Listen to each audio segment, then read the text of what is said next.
We are so excited. This is a topic that I have wanted to do a masterclass on for quite a while because we have been asking all of you who have joined us for other masterclasses and live sessions what your goals and your professional needs are. And this topic of executive presence has come up over and over and over again. And so I am so grateful to Dr. Hume Johnson, who I will introduce in a moment, for joining us today to give us this free masterclass on how to feel confident and make an impact with our presence deliberately, strategically. But first, I would love to introduce myself and the School of Professional Studies at Brown University. Hello, everyone. My name is Allison Weiss, and I'm the Associate Director of Corporate and Executive Education at the Brown School of Professional Studies. The mission of the Brown School of Professional Studies is to empower you, the professional learner, with the skills and networks that you need to transform the way the world works for good. And that is a mission that I am endlessly inspired by because we can prove empirically that the way the world works now does not, in fact, work for the majority of people. And this is just a small slice of what's out there. But according to a Gallup poll that was done just in November of last year, over 70% of the US workforce report being not engaged at work. In addition, 44% of global and 52% of US employees reported that they felt extreme levels of stress in just the previous day alone. And what I think is most notable is this quote from the Gallup report. It says employee stress has been rising for over a decade, and Gallup finds that managers play an outsized role in the stress workers feel, which influences their daily stress overall. And I know that first that quote feels really bleak and really sad, but actually I find it motivating because that means that each one of us who have direct or indirect reports have an outsized influence on the way the world works for them, which means we can transform it to work for good. And so I thank each of you for being here today. You're busy, you have busy lives and busy schedules, and you've chosen to step up today to learn a skill to be able to transform the way the world works for good so that it finally works for everyone. So thank you for being here, and I hope this shows you through data how important your involvement truly is. And we at the School of Professional Studies at Brown University, we are dedicated to being your lifelong partners in achieving your professional goals, both for yourself and for the impact that you want to make on others. We offer a portfolio of in-demand programs that are all built to meet your goals. Those include 33 professional and early career master's programs that are offered online, hybrid, and in person. We also have over 30 non-degree programs, of which this one might possibly be one, that are short courses and certificate programs on in-demand topics that are mostly online and hybrid.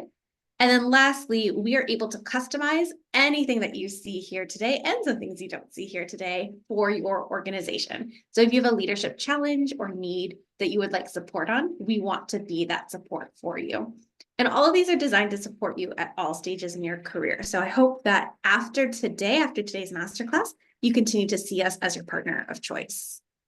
And what makes us unique is that all of our programs are research-backed and faculty-driven, and they all have proven results. We are data nerds at Brown University, and so we track our impact very closely. We are constantly making changes to improve our programs. We have three primary areas that we focus our programming in, and that is healthcare, data and technology, and leadership, and all of the intersections of those three. In particular, I'm going to call your attention to just a couple programs that I think you might be interested in since you came to this session today that have openings now. On our leadership side of our portfolio, the program I suspect this audience might be most interested in is we do have an effective communication program that has 3 slots left. So they are going very quickly. And this program is completely focused on spoken communications. It's very specific, but gives you incredibly hands-on opportunities to practice and to get feedback on that skill set. In addition, we have a program called Leader as Coach that is happening in October. And that program helps you develop a more facilitative leadership style to both empower your team and also increase the creativity and innovation of the results and solutions you come up with. And then lastly, we have our Applied Inclusive Leadership Certificate. It is starting this week. So if you are interested, please reach out to us right away to help you get in it. And it is an incredible class taught by a really dynamic professor that helps you get the skills that you need to lead inclusively and equitably. And lastly, you have the opportunity to influence our portfolio. At the end of Hume's masterclass, I'm going to come back on and give you a poll to ask you what you would like to see in the future and how you would shape a program on executive presence. So I'm excited to get your feedback on what you would like to see the future of the School of Professional Studies look like. We also want to take your questions at any point that you have them. So please, whenever you have a question, don't wait until the end. Click on the bottom bar of Zoom, click on the Q&A button, and type and submit your questions there. I will be monitoring them throughout, and then I will be your voice at the end during our Q&A session to ask your questions on your behalf. So with that introduction, I am really excited to introduce and hand things over to our incredible faculty lead for today's masterclass, Dr. Hume Johnson. She's a brand-centered leadership coach and communication professor. She helps individuals, organizations, and teams unlock their personal brand to enhance performance, leadership effectiveness, and thrive as trusted experts and niche leaders. With over 20 years of experience as a practitioner academic and a background in journalism and political speech writing for the government of Jamaica, Dr. Johnson is an expert in leadership development, personal branding, strategic communication, and team effectiveness. She serves clients across various industries, including business, politics, healthcare, academia, and nonprofit. She's also the author of 3 books, including the popular personal branding guide, Brand You, Reinvent Yourself, Redefine Your Future, now featured in 2 MBA programs. Thank you and welcome, Dr. Johnson. Thank you so much, Allison. Good day, everybody. My name is Hume. Thank you so much for joining us for this masterclass on executive presence. Now, this topic is one of my favorite topics to talk about. And I think it's because of my own embodied experience having to develop the authority and the credibility to read the news when I was a young television journalist back in Jamaica, and also to conduct media and communication training for politicians at that time when they were more influential, they were more powerful, and certainly at that time they were much older than I am. So I find that cultivating my own executive presence became very, very useful for me.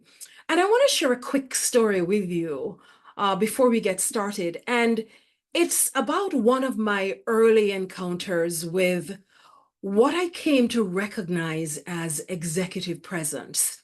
Now, I was 21 years old, fresh out of college, and I got a call from the office of the Prime Minister of Jamaica.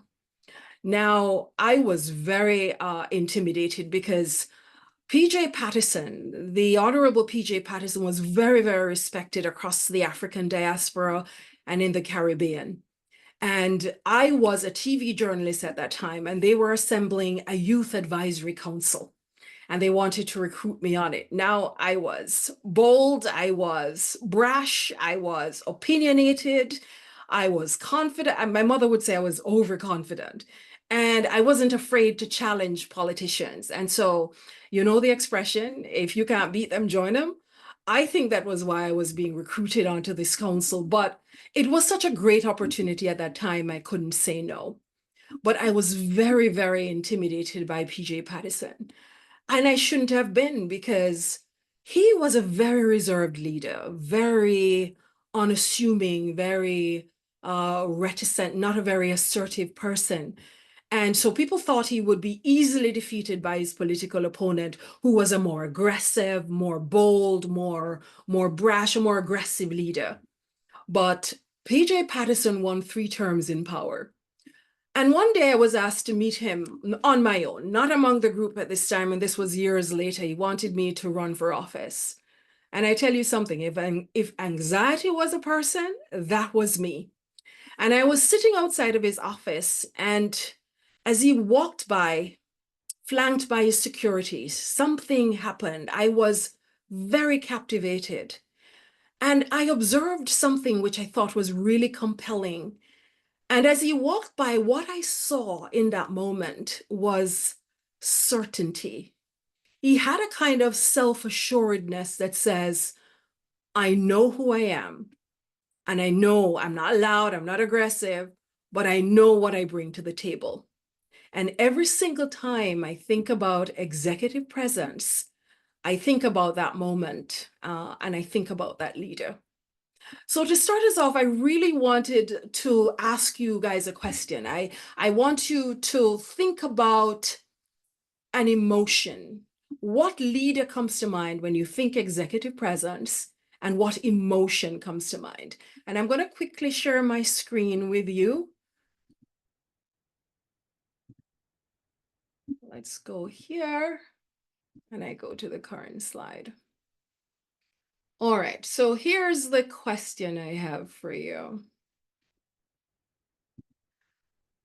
If executive presence were a person, I'd love for you to write this in the chat. What word would you use to describe them? Think of a leader. Think of someone, anyone, doesn't have to be a leader in the traditional sense of the term. What emotion comes to your mind, or what image pops into your head? And if this executive presence that we're talking about were an individual, what word would you use to describe them? And you can do more than one response. I'm looking at some of your responses. Gravitas, trust. I like trust. Capable. I love capable. Someone says love. I don't think I've ever got that one before. Great listener, inspiring, confidence, approachability, empathy. I love that. Respect, reassuring. I love that. Calm and measured. Fearless. Somebody else said visionary. Smooth. I like smooth. You know what? One of the things that I always say, let's be clear. The people we think about, and these words that we're writing, purposeful, responsive, inspiring, these people weren't born like that. They weren't born with these characteristics, because it is something that you cultivate over time. I'm pretty confident that PJ Patterson wasn't born that with that self-assuredness. In fact, I thought he was born the opposite of self-assuredness. It is executive presence is not just charisma. It's not just confident. Nobody wakes up confident. It is also not an innate trait that some people have and then some people don't have.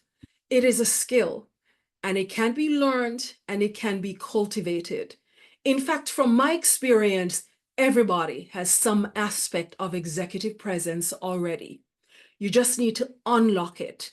And once you unlock it, then you're able to leverage it to achieve some of the goals that you have for yourself. So here's what we're going to do today.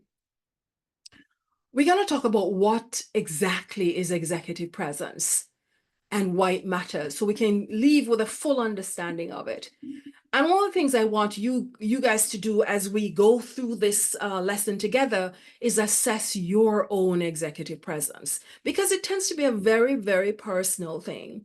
Where you are at, where you're strong, and what areas you feel like there is an opportunity for growth. And at the end, I'd love for you to think of kind of your personal action plan that you are going to create to determine, okay, these are the areas that I need to work on, and be very intentional about that. So let's talk about executive presence. Usually, this is a concept that we hear about in corporate circles mostly. But you really don't hear it in healthcare. Certainly, I'm an academic. We rarely, unless there's a class on it in the business school, we rarely ever talk about executive presence. But it's one of those things that it doesn't matter what industry you operate in. It doesn't matter what space you operate in. Everybody could use executive presence. everybody has these tools that they can develop that will be really, really beneficial to take your career forward. So it really boils down to three ideas, three interrelated concepts. The first is gravitas, and I'm going to talk about each of them and then we get into a little bit more detail. Gravitas is really the weight of your character. This is what gives you composure. And I'm so glad somebody said capability, because it's also your expertise. And I think we forget that aspect of it. The next component of it is communication. And in a nutshell, you basically just want the ability to communicate effectively. That's what you need. And then you have appearance, which is your physical presence, how you carry yourself. For me, because we live in a digital environment now and we have to operate virtually a lot of the times, I also think not just of personal presence, I also think of virtual presence. Now, how do you show up on Zoom? How do you show up in the digital spaces that you operate in? How do you show up on social media? Because I bet you right now, if I were sitting in my bedroom in my PJs and I have towels hanging all over the wall, then you wouldn't think I have much executive presence, and you probably wouldn't want to hear what I have to say. So we have to be conscious not just of how we carry ourselves, but also how we carry ourselves in the virtual spaces that we operate in. And one of the things I want you guys to remember is that executive presence is not just three separate pillars where you're a great communicator, but we say you have executive presence. You can be excellent as a communicator and you still don't have strong executive presence because you want all three to work together. You can have great character, but you still do not exude that executive presence. So I want you to think of it as three different attributes, three different components that are interrelated and they kind of ride on each other. Okay, so why does it matter? Why are we here talking about executive presence? For me, number one, it builds trust. Trust and credibility is the glue that you need for anything at all. Once you have trust, everything else will just seem like a snowball, because it is when people trust you and they think you're a credible person, that's when you can lead them.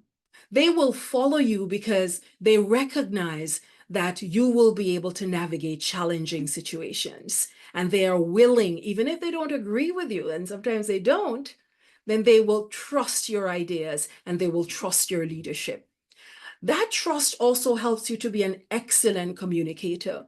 And if you want to build those skills, build that influence, start here where you're building up your own trust, building up your personal credibility, so that once you start to communicate, it becomes a more effective exercise for you. It also obviously creates really strong relationships. If you want to lead a team, it helps you to be able to have trust with those that you work with, your employers, anybody that you have a relationship with, that you do business with. That trust creates a strongest level of executive presence, and it helps you, as you well know, that once you have good relationships, then you tend to see a lot more success in your career. And obviously, executive presence helps you to move your career forward. There is such a thing as perception, leadership perception. If people think that you are ready for higher level responsibilities, if they think that when you show up, you bring value to the table, then that is when opportunities open up for you. You get your promotions, you get growth opportunities that you're seeking. And from my experience, opportunities really does, it chases you down when people perceive you as very strong, that you have that X factor that will bring value to the table. So let's get into it in a little bit more detail. I don't know who you thought about when you said executive presence. I'm going to ask you to write it in the chat. Let me see what some of the people that you think about when you think have executive presence. And by the way, I have first dibs on Michelle Obama. Y'all can take Michelle Obama because when I think gravitas, I think Michelle Obama. Now, this is Kamala Harris. Somebody said Kamala Harris, Oprah. That's a good suggestion. A former manager. I'm so glad that you thought that you're a former man. Somebody says my dad. Oh, Paige. Oh, that is wonderful. Laisha Ward, I'm following her. Robert Mugabe before his demise. I think that's very significant. Thank you so much for that suggestion, because you can actually lose executive presence based on your character, based on your action. So I'm glad you mentioned that. Now, gravitas is the foundation. You cannot have executive presence without gravitas. It is the core of this attribute. And I say this because gravitas is the weight of your character. Somebody enters a room and they have presence. Have you ever met somebody and they have presence? You don't know what it is, but they have presence. And there's a weight to them. That weight is character. They know what their personality is. And the strongest personality traits are human skills. And I want you to remember that. And they also lean into their core values. They lean into integrity and empathy, and they know what their values are, and they lead with that. And they become a little bit more grounded because of that self-knowledge and that self-awareness. And one of the things that I always come back to, I can't talk about the wife without talking about the husband. Can you imagine these two people living in the same house together? I think there's just too much gravitas in one room.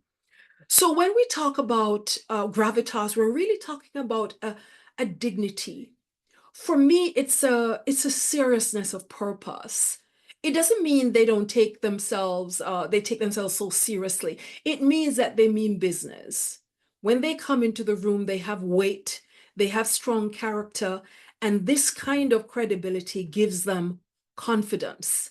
It makes them able to make decisions in tough times because they develop that composure when you're grounded in who you are and when you're secure in the knowledge that you're a person of integrity, that you're kind, that you're compassionate, and you know this and you embody that, then you can operate even in difficult situations. In fact, you're unshakable in challenging situations, and we rally behind you because we may not always agree, but we trust you enough because we know that you can operate under pressure.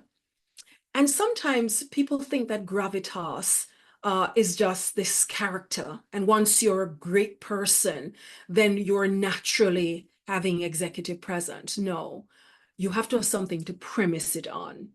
And the leaders with executive presence or with gravitas tends to be deep thinkers. They know their field. Why is this thing keep falling out of my ear? They know their field. They have expertise. They become leaders in their industry. And not just knowledge and not just expertise, they're able to prove it as well. They have a track record of success and accomplishment. Think Tom Brady. He may not always win, but when he shows up, we know the value that he's going to bring to the team. And he has had a track record of success. So when that team member shows up, we know, yes, we know what they're going to deliver. So you have to deliver the same thing, not just having strong character, which is great, but backing that up with deep knowledge, with expertise, being trusted for your expertise, and showing successful accomplishments to give weight to that gravitas. So for me, executive presence is tantamount to having a strong personal brand. I'm not talking about your social media. I'm not talking about your following. I'm not talking about how many likes that you could possibly get on social media. That's not your personal brand. Your personal brand is who you are at core and the unique value that you bring to the table in your industry. And I want us to do just a little exercise. But before we get to that, if you don't remember anything I say today, I created the 6 C's of gravitas. And it starts with character, knowing yourself, who you are as a person. And once you know yourself, it grounds you. And this is what gives you composure. Once you're composed and you can back that up with capability, that is what gives you credibility. You want to build credibility, start with character. Then once you have that down, you tend to be a more grounded, a more composed individual. And once you get expertise, experience, you're accomplishing things in your industry, then you develop a credibility that will move you forward. And it's the credibility that gives you confidence. And I know you know fake people and fake confidence. You've seen it. Real confidence is when you have character and capability together. And then you would be able to communicate your value and communicate in different spaces. Here's one thing I want from you. I want you to write this down. You can share it with us in the chat. What is one of your strongest personality traits? Think about it. Write it down in the chat, share it with us. Because that personality trait is a human skill. I'm so glad we're not calling it soft skills anymore. They're not soft. They're not hard either, but they're powerful skills that we overlook. And if we could thank the pandemic for anything, it's that movement towards the self and showing that skills like empathy, those traits, kindness, compassion, those are solid human skills that you need in leadership, that you need to navigate the workplace. A lot of it very toxic workplaces.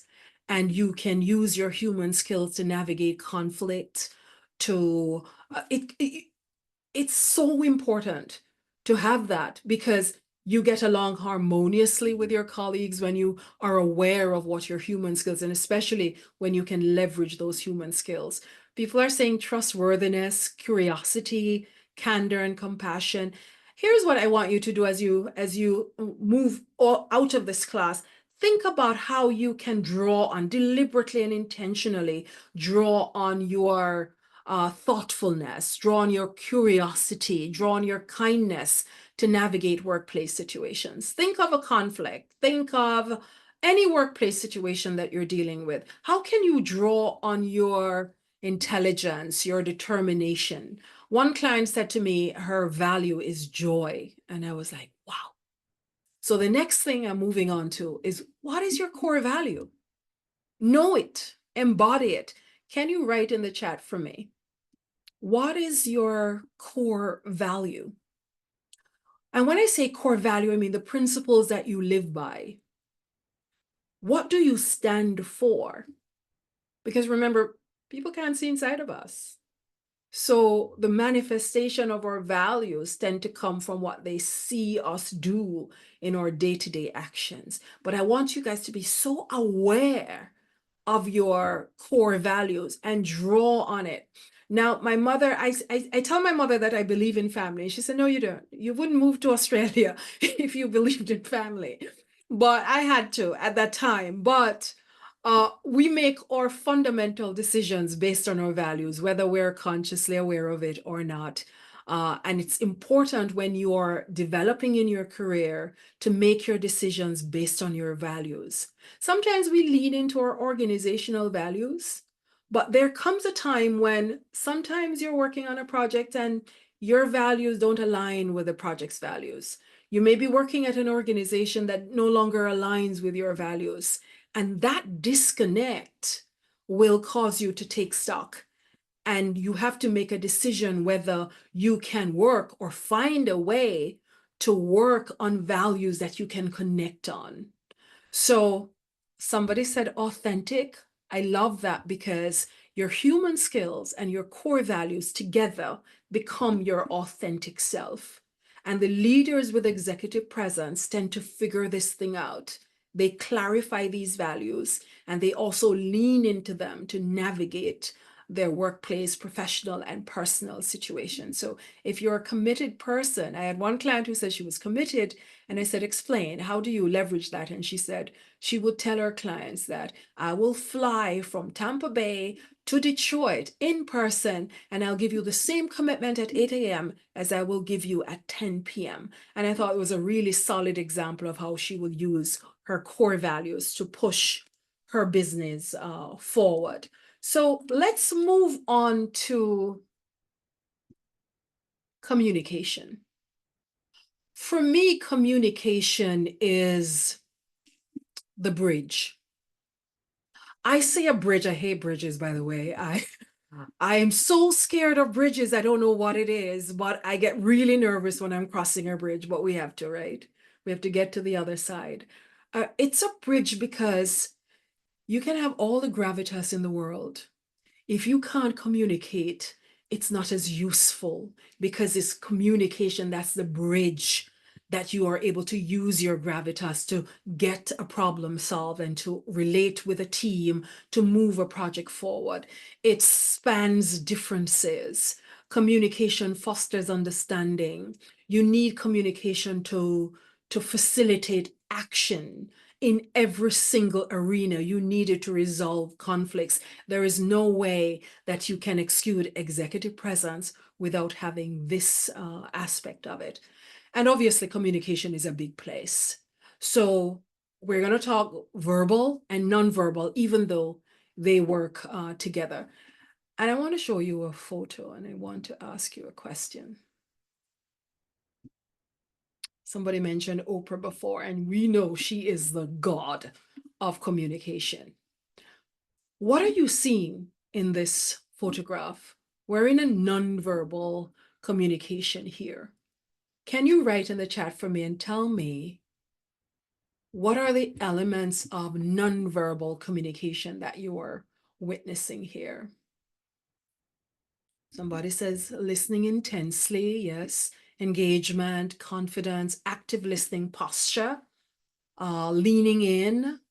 A couple of people said posture, thoughtfulness, she's not folding her arms, straight eye contact. I like that. She's very attentive, intentional, is it intention, reflective of intensity. Yes, yes, she's really, really listening. And this is the genius of Oprah Winfrey. I read where she said, when she is preparing for an interview, what she wants to accomplish is to make the interviewee feel seen and feel heard and feel special. I mean, that's not hard, but it's so difficult for us to do that. But one of the ways in which she has done that, she said, is I listen 3 times as much as I talk. I've been trying to work on my active listening because it's not just hearing somebody. We're not deaf. I mean, there may be people who are deaf on this call, but generally speaking, if you can hear, it doesn't mean that you're listening. You can simply hear. But listening is paying close attention to the speaker's words and the speaker's emotion as well. You can't do that by looking at your phone. You can't do that by being distracted. And so I myself, I think this is one area of executive presence where I think I could do some work. And I'm very intentional about practicing when people are talking to really, really try to pay attention and to lean in. Now, I want to ask you guys to do something. Don't write it in the chat. You don't have to.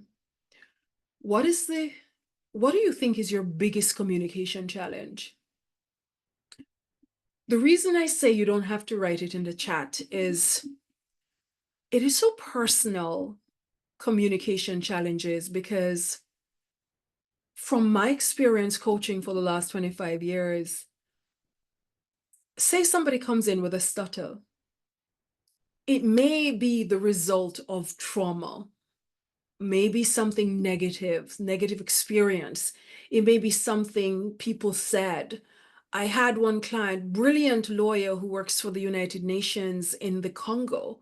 and her colleagues, she didn't feel they were listening to her, and she felt it was racial. She's Black, they're French from France, and she took it so personally, not being heard, that we had great challenges trying to get her to get other techniques for them to pay attention, for her to feel like they're paying attention. So it can be very, very personal. So what do you think is your biggest communication challenges? Some people said being busy, trying to understand where the other person is coming from. Hurry is the killer of good communication.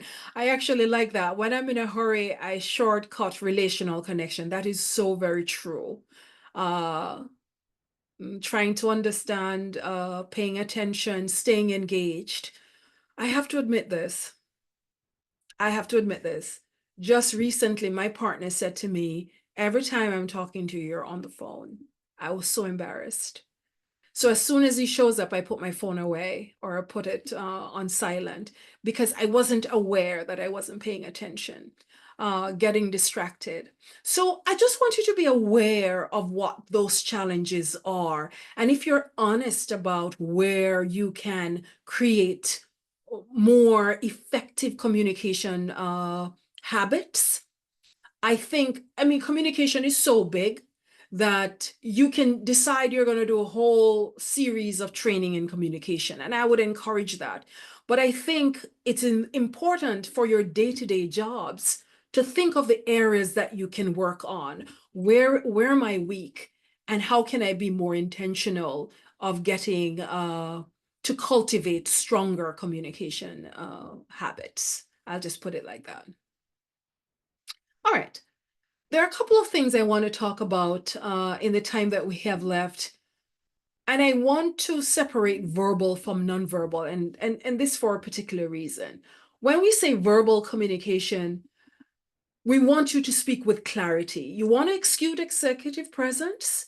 Speak with clarity. Don't ramble along. Know what you're going to say first, say second, and say third.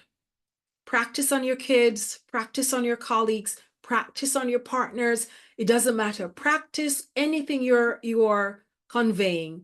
Have an intro, have a middle, and have the end. 3 ideas. Structuring your ideas is how you get your message to be clear. The other thing that I would encourage is always have support for your arguments. If you ever listen to Barack Obama, he has an anecdote or a story or an example or a data point. Bring some evidence to the table, because it gives credibility to what you're saying when you don't just make an assertion, that you're able to back up that assertion with some kind of evidence. The next thing is knowing your audience. And I think maybe I should have started with this one. Understand their thoughts, understand their values, understand their feelings. You don't have to have the same values. You don't have to feel the same way about the subject. But if you understand their feelings, their values, you're able to connect. Otherwise, it's going to bounce off them, especially in this silly season where if we don't share the same political ideas, if we don't share the same opinion on a particular issue, then it becomes a disagreement. How you bridge that is to understand what they are saying first, acknowledge it. Even to say you understand the point, you don't have to agree, just understand it, because connection is a thing that we miss in effective communication. You can speak well, you can command the room, but if you're not connecting with me, I am not hearing you, I'm not remembering it, and I will dispose of what you're saying. And giving and receiving feedback. Do you remember that human skill I asked you to draw on, and those core values? If you could pick one quickly, and when you're giving feedback, you lean into that. For example, I'm a very pragmatic person.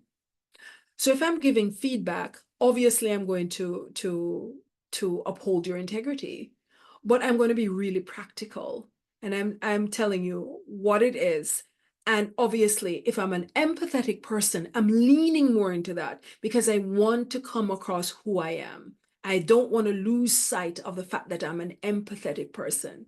So always try to lean into those skills when you're communicating. And that's the secret to handling conversations with confidence and with grace. And if we had time, then we could do a few scenarios where you're able to draw on your particular human skill, not somebody else's, your own value to navigate situations that are happening in your workplace in particular, rather than a hypothetical situation, because you want to draw on your skills to navigate the workplace as you are experiencing it. Let's move on to nonverbal, even though these two operate together. I think everybody is clear that active listening is a secret to effective communication, and I add connecting, really connecting with people. Making eye contact. Now, I lived in Australia and New Zealand before moving to the United States, and I have a lot of friends from Japan. If you're older, you're not meant to make eye contact. It doesn't show, you have to bow your head, not make eye contact, because that's a sign of respect in that culture. But in Western culture, we expect people to make eye contact, because when you don't, we're reading you as shy, we're reading you as disinterested, we're reading you not positively. So facial expression, it says a lot when you smile. It's open, it's welcoming. Gestures are important. It makes, even when you're on the Zoom, if I were to not show my hands, it would be a little stiff. I mean, I'm good with using my eyes and my smile and stuff like that. But if you're using your hands, you're more open, it looks more effective, you're more or you come across more comfortable. Personal space is one thing. Go too close, then it may feel a little hostile or too intimate. If you stay too far away, you're not bridging as effectively as you should. Touch, be careful of this in the workplace. Not everybody likes to be touched, but some people are very touchy-feely when they're talking, they're touching you a lot. And so you be very aware. I prefer respecting people's space rather than touching them, unless you're saying, can I hug you? In a situation that requires an embrace. Vocal quality. Now, my voice was trained because I wanted to be a broadcaster. But there are leaders who have had their voice trained so that they don't sound too shrill, because if you sound too high, then you don't come across with the authority that you want for executive presence. You do want to sound a little bit more moderate right here, not too low, not too high. You want to stay here, and that requires practice. Some people talk too fast, especially when they're nervous. You want to slow that down so that when you're communicating, it's at a pace that people can understand. Not too slow, not too fast, but at a pace that they can understand clearly what you're saying. And obviously, appearance. Clothes maketh the man. Our clothes communicate. And I'll say that you wouldn't show up at a Little League game in your three-piece suit. You'll scare the kids. I promise. So be aware. And that brings me to the third aspect of executive presence. I call this your first impression. You can come into a room and you can have presence, but we notice you. We see you physically. And so let me just ask you a question here. Pretend you don't know these people. You have no idea who they are, but they arrive at your office and they're meant to give a presentation. Can you write in the chat for me and tell me, what do you think about the guy on the left? What is the first impression that you get? You don't know him. He just shows up to deliver a presentation, much like a swan. So say someone said lazy, the other person says too casual, informal, doesn't care what others think, relative. I'm not sure what you mean by relative, Felica.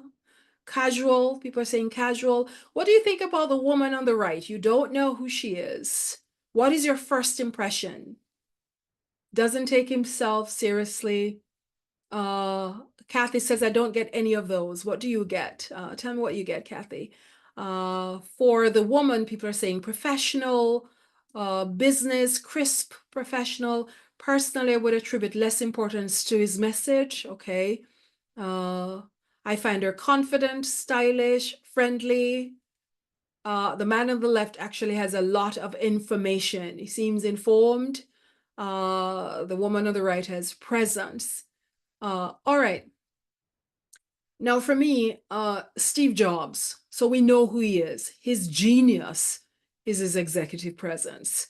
I don't think we'll be here having this conversation in this format without what he created for the world. So we're grateful for his life. Now, he reached the point where he didn't care.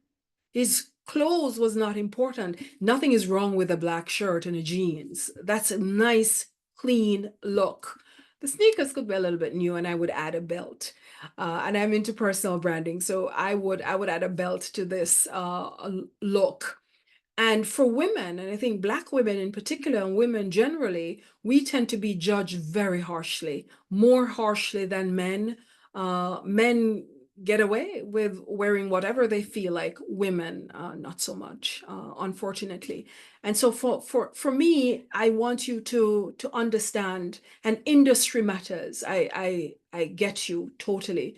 I'm an academic. There's no dress code. You wear what you want.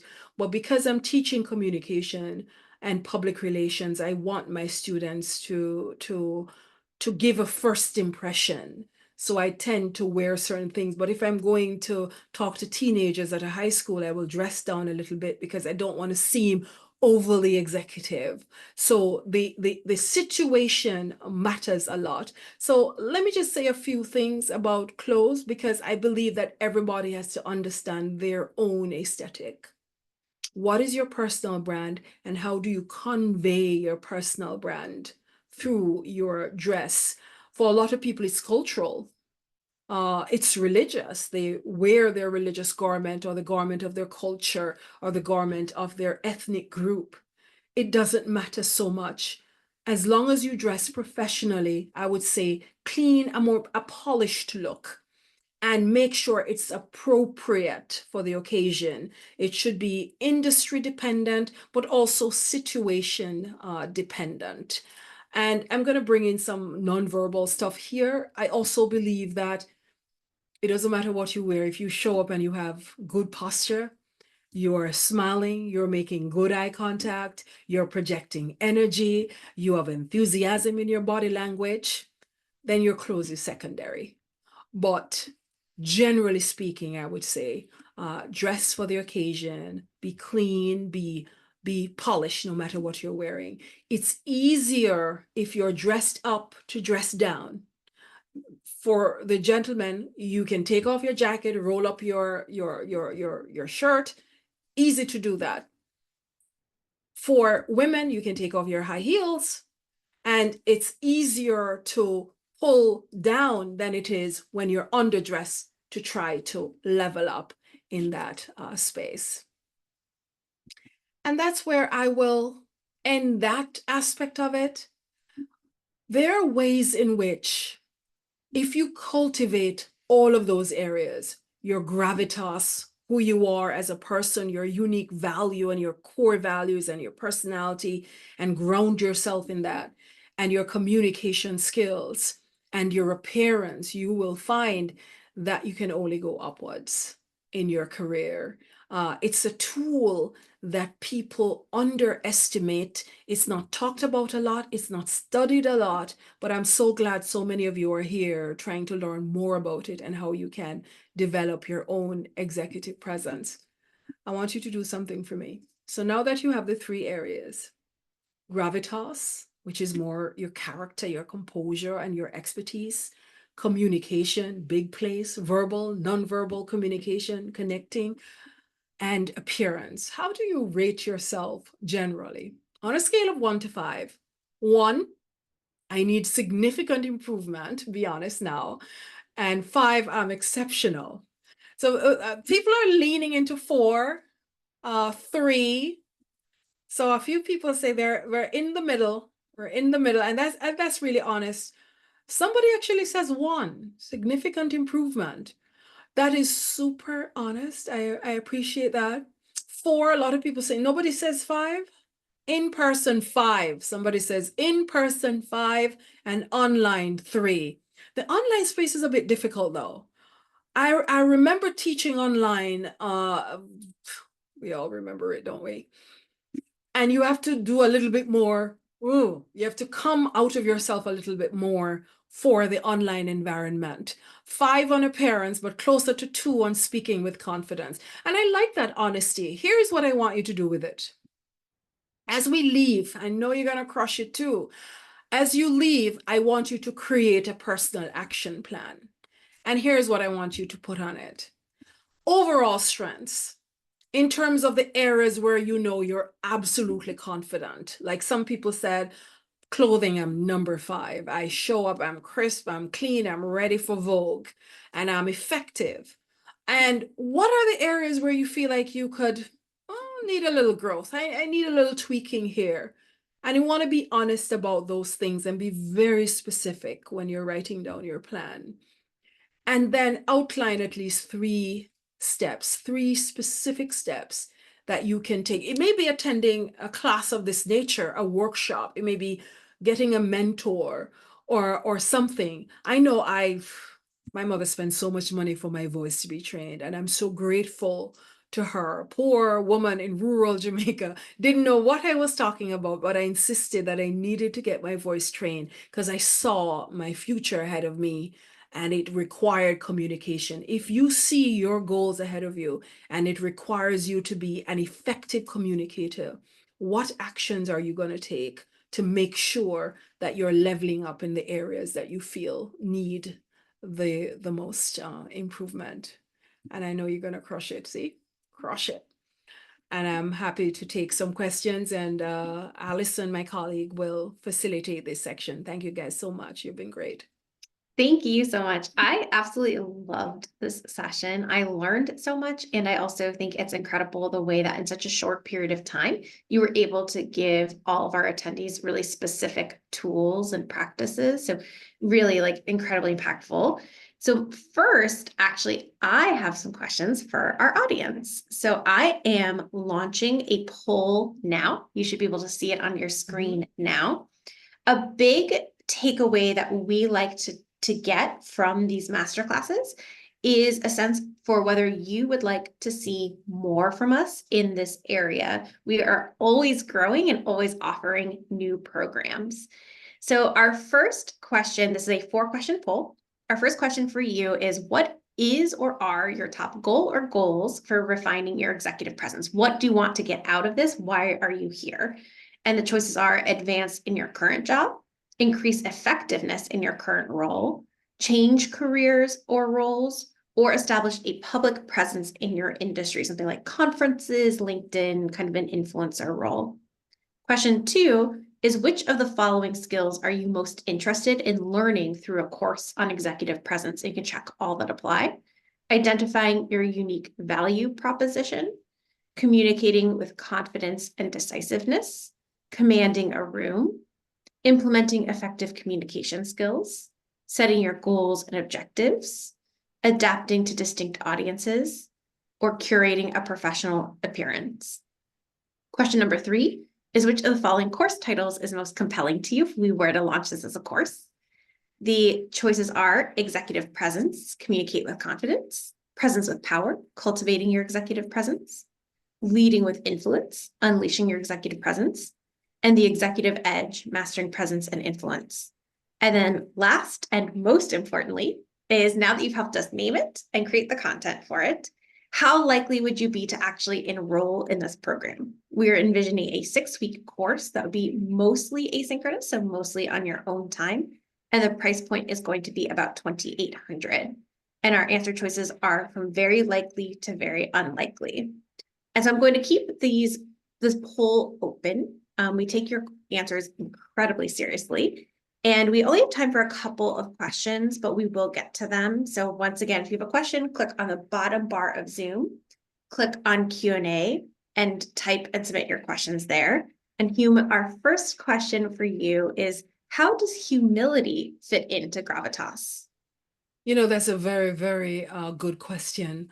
One of the things that I used to believe is that the person who exudes executive presence had to be overtly confident. And so if somebody was more reserved, I would not read them as having executive presence. Now I've learned over time through coaching on personal branding that everybody comes with their own brand, their own character. And if as your personality, if you're a humble person, if you are someone who looks out for other people, it doesn't mean you're not a confident person. It means that you're leaning into that aspect, and humility then becomes your strength, because everybody has to lean into what they bring to the table and leverage that to navigate various situations. And in places where, for example, my students would say that, how do they navigate a job interview if they're very quiet, they come across shy? I said, well, own it, and say, this is how I come across, but this is what I can deliver. Humility is part of who you are. Lead with that. Lean into it, own it, embody it, and show how it's a valuable characteristic and trait that you can leverage in the workplace. Thank you. That's an incredible answer. The next question, I think we're going to just take two more, unfortunately. You were all asking such incredible questions. I apologize that we have run out of time. But the next question for you is, can you give us some more tips for having a strong Zoom executive presence? Okay, well, number one, make sure that you're making eye contact with the lens of the camera and not your face.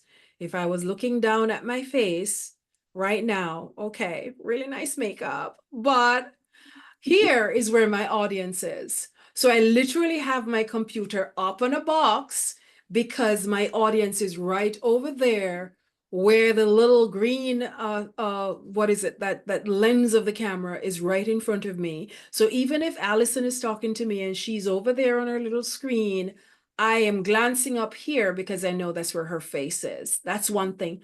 Posture, making sure that you're sitting upright, that you're framing your screen, that we're not looking at your ceiling, but we're looking at you. So you're going to do a medium frame that we can see your arms and your torso so that you can look a little bit more relaxed. Make sure that your environment is very clean and very professional, and treat the virtual environment in the same way that you would treat a professional meeting. Same respect, same decorum. Yes, you're at home and your bed is next door, but in this space, it's a professional space. You're at work, and treat it with that same regard. Yeah. Thank you. Great answer. And this is the last question that we have time for today, but because you are also interested, hopefully we'll have a full course that will give you another chance to ask your questions. And this question is about generational changes. Have you seen a change in the sort of expressions of executive presence that is resonating on a macro level with younger generations like Gen Z and Alpha? Absolutely. Let's talk to parents. They do not care. Uh, as they should. I do, let me just use this example of my college students. I do a job interview simulation with them every semester. And we talk about, that first impression, dressing up for an interview. And some of them won't. And they say, well, I'm doing a job as a teacher, or I want to be a mechanic. Why do I need to dress up? And so I don't have an issue with your personal aesthetic. I'm saying that for a job interview, your first impression is going to communicate a lot. And so there are differences. Some of it I value because they're authentic. They do talk a lot about what their needs are. And we may read it sometimes as entitled when we're older, but I'm so appreciative of them for raising some of the issues that we tended to overlook in the past. One of the things that I'm realizing is that in terms of how Black women show up in the past, Black women weren't getting a lot of promotions because it was felt that we don't have gravitas, or we appear, we're natural hair and, stuff like that. And I think a lot of that has changed, thankfully, where the workplace is more inclusive, even though there's a lot of fight over that now. But the workplaces are more inclusive of people's personal aesthetic. It's more driven with your vigor, your enthusiasm for the job, versus, okay, you simply need to dress how we dress. You can still look professional and maintain your own aesthetic. There is an issue in terms of inclusivity that wasn't used to be, it wasn't mentioned in the past for leaders to be aware of their own ethos. These days, when you look at executive presence, inclusivity is a big factor. Empathy shows up a lot. But my thing is, I'm not asking you to be empathetic if you aren't. Or have integrity. You should have integrity as a matter of course. And you should deal with people in a way that upholds their dignity. Figure out who you are and how you relate. What is your personality? What is your personal brand? What is your core value? And if you can lean into that, then you would be able to access some of those things. That is not generational. Integrity and character will always be significant and will always be important. But things like dress, levels of confidence, those things change a lot, and as some of them should, for real. Thank you. That's so helpful. I really love the way that you covered both what is evergreen, what changes with time, and also both the positive and negative aspects of that.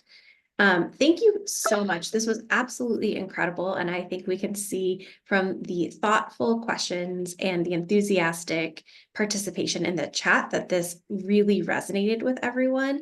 And I thank you all for being here today, taking time out of your busy schedule. And I'm really hopeful that we will have a course that you can enroll in to continue to learn from Dr. Johnson at Can I Brown just say one University. thing, Allison? Yeah, Someone please. asked about voice training twice.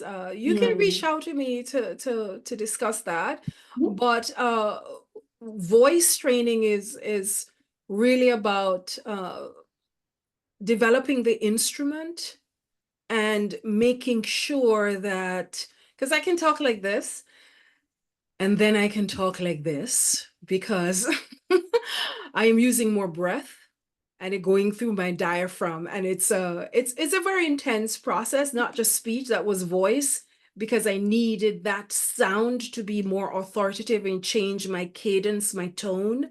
So if you need to do that, if you feel that that is a need, there are courses that you can take to kind of hone those skills.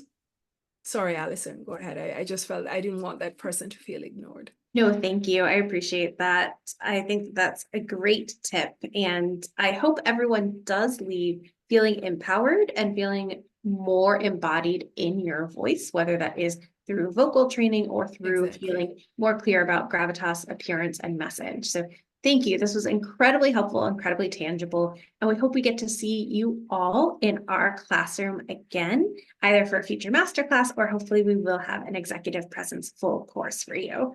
So take care, everyone. Have a great rest of your day. Bye, everyone.